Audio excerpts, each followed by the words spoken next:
안녕하세요. 이시우TV의 이시우입니다.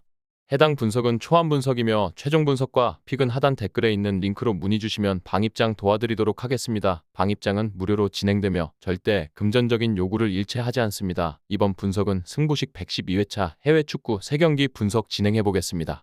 셀타 비고는 아스파스를 중심으로 빠른 속공 전개를 핵심 전략으로 삼고 있는 팀입니다. 최근 오사수나와의 맞대결에서는 3대2로 패배했으나 경기 내내 팽팽한 흐름을 이어갔고 몇 차례 결정적인 득점 기회를 놓친 것이 아쉬운 대목이었습니다. 이 선에서 중요한 역할을 하던 스벤베리가 결장하면서 공격력이 다소 약해졌지만 이글레시아스가 제공권을 기반으로 한 공격 전술을 여전히 효과적으로 구사하고 있습니다.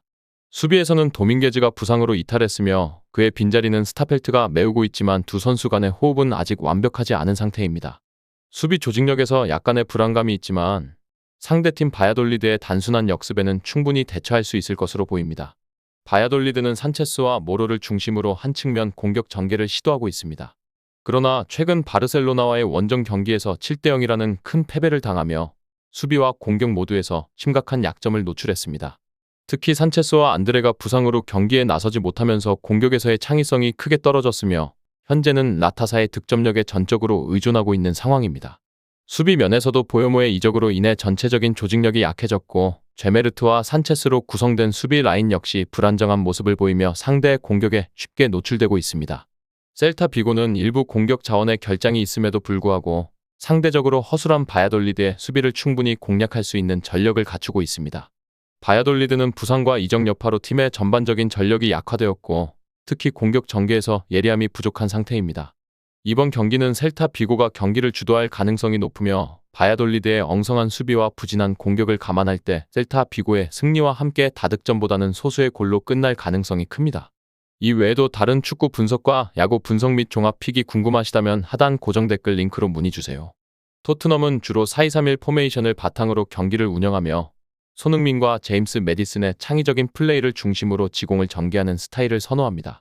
최근 뉴캐슬과의 맞대결에서 1대2로 패배했으며 특히 상대의 빠른 역습에 취약한 모습을 보였습니다. 최전방 자원으로 출전하던 솔랑케와 히샬리송이 부상으로 인해 출전하지 못하면서 클루셉스키가 임시로 스트라이커 역할을 맡고 있지만 그의 공격 기여도는 기대에 미치지 못하고 있습니다. 공격에서의 결정력이 부족해 골을 만들어내는데 어려움을 겪고 있는 상황입니다. 다만 수비에서는 로메로와 반더벤의 발빠른 움직임을 중심으로 비교적 안정적인 모습을 보이며 상대팀의 공격을 효과적으로 저지하는 데 주력하고 있습니다.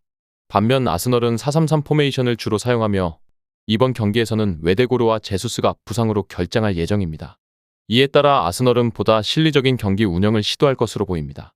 트로사르와 사카는 토트넘의 배후 공간을 공략하는 데 중요한 역할을 할 것이며 하베르츠가 제로 톱 역할을 맡아 중원과 최전방을 연결하는 연계 플레이를 주도할 것으로 예상됩니다. 수비에서는 가브리엘과 살리바가 중심축을 형성하며 라인을 다소 낮춰 안정적인 수비 운영을 펼칠 계획입니다. 또한 팀버와 화이트가 중앙으로 좁혀서 수비의 견고함을 더하고 상대의 측면 공격을 차단하는 데 집중할 것입니다. 토트넘은 공격진의 부상으로 인해 득점에 어려움을 겪을 가능성이 큽니다. 특히 아스널의 탄탄한 수비 조직력에 밀려 공격이 원활하지 않을 것으로 예상됩니다. 반면 아스널은 측면 자원인 사카와 트로사르의 빠른 돌파를 통해 토트넘의 배후 공간을 노리고 역습 상황에서 효과적으로 경기를 풀어나갈 가능성이 높습니다. 이로 인해 아스널이 승기를 잡을 확률이 크며 득점이 많지 않은 상황에서 경기가 마무리될 것으로 보입니다. 아스널 승리와 언더를 추천드립니다. 지로나는 4-3-3 포메이션을 주로 활용하며 치안코우와 빅토르 힐을 중심으로 빠른 역습을 전개하는 전술을 선호합니다. 최근 세비야 원정 경기에서 2대0으로 승리하며 안정적인 마무리를 보여줬지만 중원에서는 에레라의 부상과 로메우의 압박에 대한 취약점이 경기 운영에 걸림돌이 될 수 있습니다. 특히 최전방에서 루이즈가 상대 수비에 고립되는 상황이 자주 발생해 공격 전개가 원활하지 않을 가능성이 큽니다. 수비에서는 로페즈와 블린트가 비교적 안정적인 호흡을 맞추고 있으나 바르셀로나의 빠른 전환과 강한 압박을 효과적으로 막아낼지는 의문입니다. 반면 바르셀로나는 4-2-3-1 포메이션을 기반으로 하피냐, 다니 올모, 레반도프스키 그리고 야말과 같은 공격 자원을 활용해 유기적인 지공 전개를 시도합니다. 최근 바야돌리드와의 홈 경기에서 7대0 대승을 거두며 압도적인 경기력을 선보였고 그들의 공격력은 여전히 위협적입니다. 특히 중원의 페드리는 창의적인 패스와 경기 조율 능력으로 팀의 공격 흐름을 이끌고 있으며 마르티네즈와 쿠바르시의 안정적인 빌드업과 공수 전환 능력도 돋보입니다.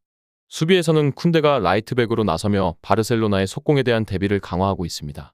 바르셀로나는 조직적인 공격 전개로 지로나의 수비를 끊임없이 압박할 것이며 지로나는 중원의 핵심인 에레라의 부재와 로메오의 한계로 인해 바르셀로나의 강력한 공격에 효과적으로 대응하기 어려울 것으로 보입니다. 바르셀로나는 높은 점유율과 유기적인 움직임을 통해 경기를 주도할 것이며 득점 기회도 다수 만들어낼 것으로 예상됩니다. 따라서 이번 경기에서는 바르셀로나가 승리할 가능성이 크며 다득점 경기가 예상되므로 오버도 유력해 보입니다. 끝으로 정확한 배당 변동에 따른 실시간 추적과 최종 예측은 배팅 마감 직전까지 이루어져야 합니다. 위 부분을 참고하는 배팅이 아닌 더 근시적인 결과는 배당률 흐름의 변화 및 경기 시작 전 결장자 정보에 따라 변동될 수 있습니다. 함께 배팅으로 더 효율적인 승률을 만들고자 만들어낸 채널입니다. 모든 경기를 영상에 담아내기엔 한계가 있습니다. 이외 다른 경기들의 정보와 결과 예측 및 더 많은 도움이 필요하시다면 분석방으로 언제든지 연락주세요. 최선을 다해 보이겠습니다.